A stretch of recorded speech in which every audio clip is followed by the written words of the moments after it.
Hi, my name is Tim Middleton. I'm a software engineer with the Coherence development team here at Oracle. Welcome to this screencast on new and improved management features for Coherence 14.1.1.2206. Today we'll be covering the following topics. We will introduce the new 14.1.1.2206 feature pack, and then cover the reduced metrics and management dependencies, new health check API, new and updated JMX MBeans, new reports, updated VisualVM plugin and Coherence CLI, and then I'll give you a demonstration.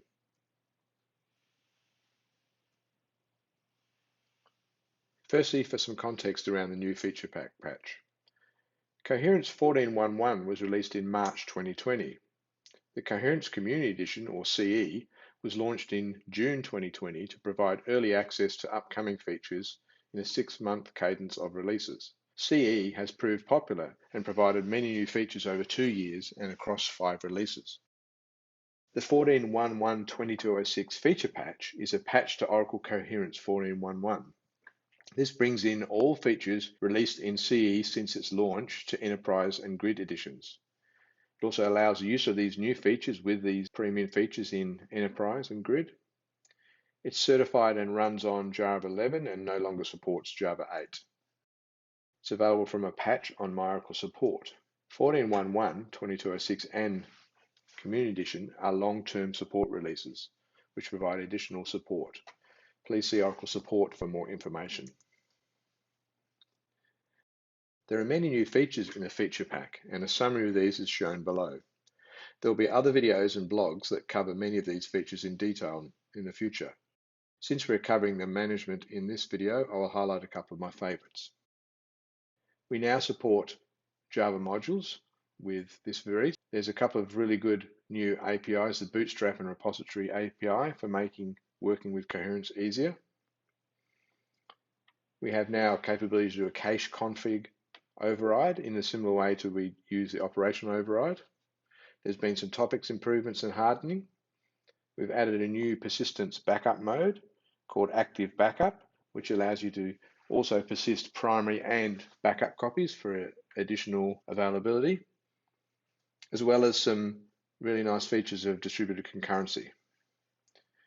In terms of the integrations, we now support CDI support, microprofile metrics and config, Helidon, Kafka, Hibernate and Spring, and GraphQL. A few new additional clients, JavaScript and gRPC proxy as well. Also, examples are now on GitHub. Let's now have a look at some of the reduced metrics and management dependencies. Since Coherence 12.2.1.4, the following endpoints have been available. The metrics endpoint allows metrics to be scraped by systems such as Prometheus, and consequently allowing this information to be exposed via Grafana dashboards or other tooling. Management over REST endpoint allows comprehensive management and monitoring of Coherence clusters via REST API. In the Coherence feature pack, the dependencies for both metrics and management have been greatly reduced, allowing for much easier configuration and usage of these options. So all metrics dependencies have now been removed. So it's as easy to enable metrics by setting the Coherence metrics HTTP enabled to be true, and optionally changing the HTTP port from the default of 9162 via the http.port option. In this example, we're starting Coherence up by running the Coherence jar and setting the system property metrics HTTP enabled equals true. We can see from the log that it's now listening on 9612, which is the metrics port, the default. And if we hit the metrics endpoint, which is /metrics off the port, we can see that the metrics are returned in the default text or Prometheus format. We can also get the metrics in JSON format if we like by adding the .json on the end. The only dependencies now to enable the REST API, other than Coherence jar, is the Coherence JSON.jar. This is much reduced from prior versions where many dependencies were required. Once you include the Coherence JSON jar on the class path or via Maven, you can enable via setting the Coherence Management HTTP system property to all, and optionally changing the HTTP port from the default of 30,000. In the example here, we are setting HTTP to be all, and we're including Coherence jar and Coherence JSON in the class path. We can see from the log that the HTTP acceptor is now listening on port 30,000. If we then hit the endpoint, localhost 30,000 management coherence cluster, we can see the details of the coherence cluster. You can also set the management port to 0 to get an ephemeral port, and then you can discover that via the name service. Coherence 14.1.1.2206 introduces a health check API, which enables application code to determine the health of the local coherence member. Corresponding HTTP and management endpoints allow external applications to query the health of a cluster and its members. The Health Check API also enables applications to register their own health checks, which is then included in the members and cluster's health status. The HTTP endpoints are particularly useful when running coherence under Kubernetes for defining liveness, readiness, and startup probes. The health checks are also exposed in the new Health MBean, which we'll cover shortly, and both the Coherence VisualVM plugin and Coherence CLI have been updated to display the new health information. To enable the health checks, you must use the Bootstrap API to start Coherence. For a cache server, this is com-tanglesol-net coherence class. Coherence has several health checks which are ready to use. Each Coherence service has a corresponding health check. Instances of Coherence provide a corresponding health check, as well as Coherence gRPC integrations, and the gRPC proxy server has a health check. Health check exposes the following status information: the started, live, ready, and safe. The started and live methods will return true if the corresponding services are running. For a service, the isReady method will return false until a service becomes safe, after which the ready state will remain true. This is specifically for use cases such as Kubernetes, where pods will be removed from a service if it's not ready. However, this behavior is typically not required for Coherence. For all services except partition cache services, the isSafe method will always return true. A Coherence partition cache service is more complex than most services in Coherence, and as such, its health checks also do more. The isSafe check for partition cache service performs several checks to ensure that the service is stable and safe. The main use cases for the safe check are when performing a rolling upgrade or safely scaling down a cluster. For a storage disabled service client, isSafe will always return true when the service is running. For storage enabled services, isSafe will return false if any of the following conditions are met. It is the only member and does not own all partitions. This may be the case if the service hasn't started up fully and is using active persistence. The backup count is greater than 0 and the status HA is endangered. Partition transfers are still in progress, or it's in the process of recovering from persistent storage. To enable health checks, you must run com-tanglesol-net coherence class and optionally set the health port to your desired port. An ephemeral port will be chosen if you don't specify one, and the endpoints are started, live, ready, and safe. So in this example, we can see here we're starting up using the coherence.jar, and we're setting the health point to 6676 and running the coherence class. We can see here that it's listening on that port and the health proxy service is running. We can also do a curl to the ready endpoint, and that returns a HTTP code of 200. And that 200 means true, and if it's not ready, it will return 503. Also, management over REST endpoint is accessible here. There have been a number of new and updated JMX MBeans. The Executive MBean now provides statistics for the executive services that run in a cluster. The Health MBean also shows the information regarding the configured health checks that we've just talked about. And the View MBean provides statistics for view caches that run in a cluster. A number of updated MBeans. The Service MBean has had additional attributes added to track persistent backup storage and utilization. Additional attributes have been added to the origin and destination MBeans for federation to show errors and replication estimations. And the Storage Manager MBean has had additional attributes to show total index units and the duration of index builds. A couple of screenshots here to show these. This is the Executor MBean, showing the default executor that it's running and there are no tasks actually in progress. This is the Health MBeans showing all the different services, and this particular one is a partition cache service, and we can see the live, ready, safe, and started. On the service, we can now see persistence backup space total and persistence backup space used here. And on the storage manager MBean, we can now see the index total units and the indexing total millis. There have been a number of new reports. The executor report provides information about the executors in the cluster. That's available in the report executor, and it's now included as part of the default report group. The view report also provides information about the views defined for a cluster. This is also included in the default report group. The new cache storage report provides detailed metrics, including the index units we just talked about and the millis, as well as querying and eviction details for a cache. This is not actually included by default in the report group. It must be included specifically due to the amount of data it collects.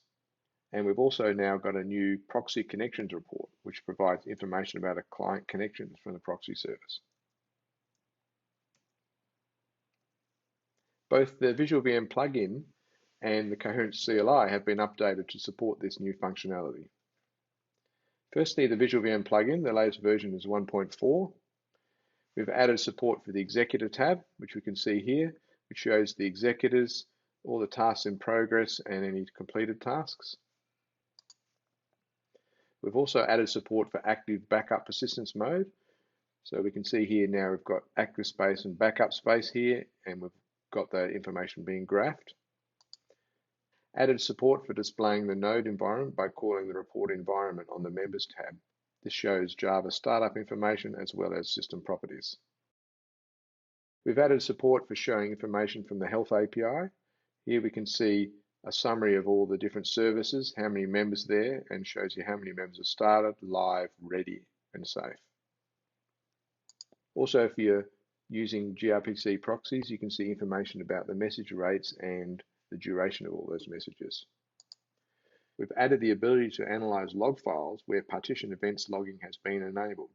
This allows you to determine how much time a partition has not been available due to various events such as index builds, transfer in and out, and restores. The latest version of the Coherence CLI, which is 1.3, has had the get health command added to display the health information summary.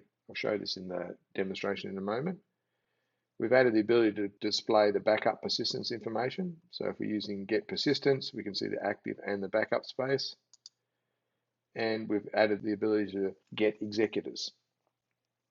Also, the get environment command is available, as well as describe federation, which shows you more detailed information about federation. What I'd like to do now is to give you a demonstration of how these new features are supported in VisualVM plugin and the CLI.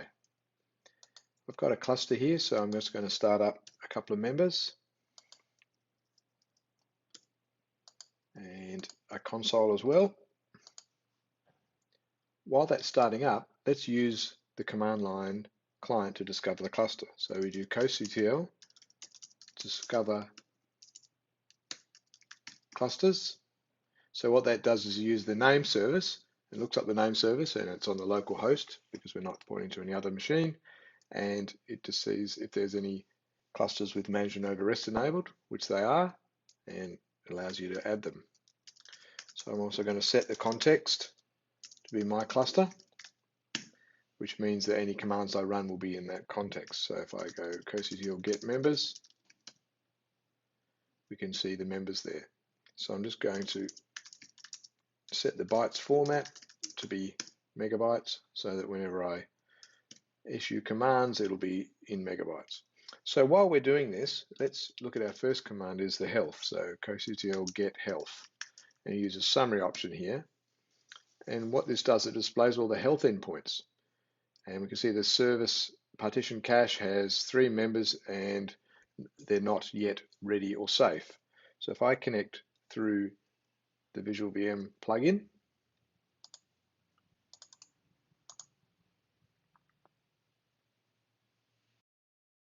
now that VisualVM plugin is connected, let's have a look at the health tab here. We can see here that almost all the services are up and running. So you can see 2 out of 3 of these topic services are not running, and now they are. So this shows you the members, how many are live, ready, and safe. So in a similar way here, we can see that all the members are safe now. Next, let's have a look at the executors in the cluster. So I can go CoCTL get executors, and we see that we have a default executor with 3 members, and there's no tasks in progress or completed as yet. We can go into VisualVM and click on the Executors tab, and we can see the same information there. So as tasks are processed, you'll see them come up in the graph here and shows you the number of completed tasks as well. This cluster also has persistence.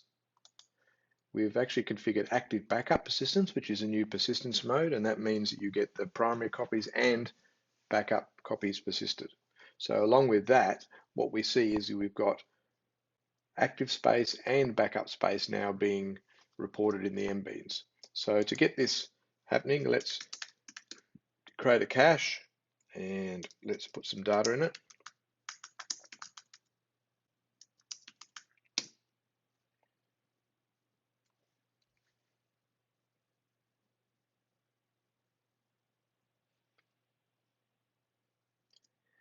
Now we can see that the active and backup space is increasing.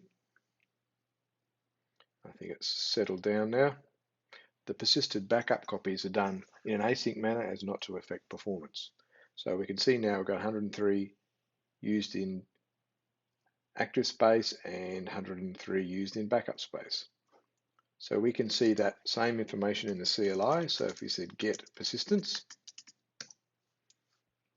we can see we've got the same information, 103 and 103.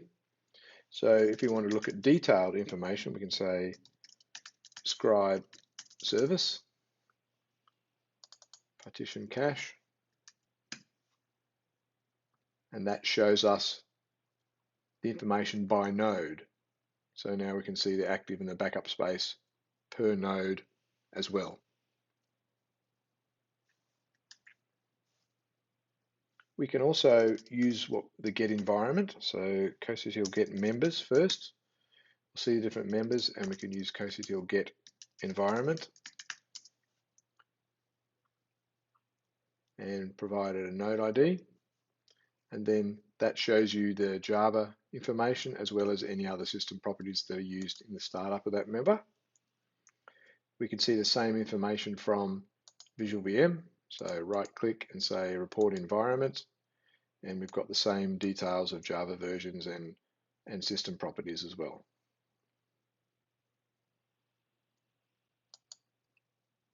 The last thing I wanted to show you is the new index attributes. So in a cache that we just created, let's add an index or a couple of indexes. So index, now I'm going to add index on hash code and toString. This is sort of not something you would normally do, but it's just to show you how you can add indexes and track the information. So once that's done, let's actually have a look at the caches. So get caches, and we can see we've got the partition cache there. So let's describe that cache, CoCTL describe cache test, and provide the service name. And we can see here that we've now got the indexing information here. So the total indexing bytes is that and how many megabytes, and the total indexing millis is 2,775 milliseconds. And what that means is it's spent that much time to index the information. So if I run this again with the wide option, we can see that indexing millis across all the different members. So we can see the index size in millis across node 1, 2, and 3. And there's the summed up values here. If we go back into VisualVM, we can see the same information in the caches. So if we find our cache we're interested in, select that one, wait for it to refresh, and then we're going to have a look at the cache storage details. It's refreshed now, so have a look at cache storage and we can see the index total units and the millis. And if we right click on the index information, we can see the total units, the average indexing across the members, and maximum indexing across the members. Hopefully this now gives you a good demonstration of how the new features in the feature pack are supported by the CLI and VisualVM plugin. Thank you very much for watching this presentation. Please see the following resources for more information on Coherence and related management tools.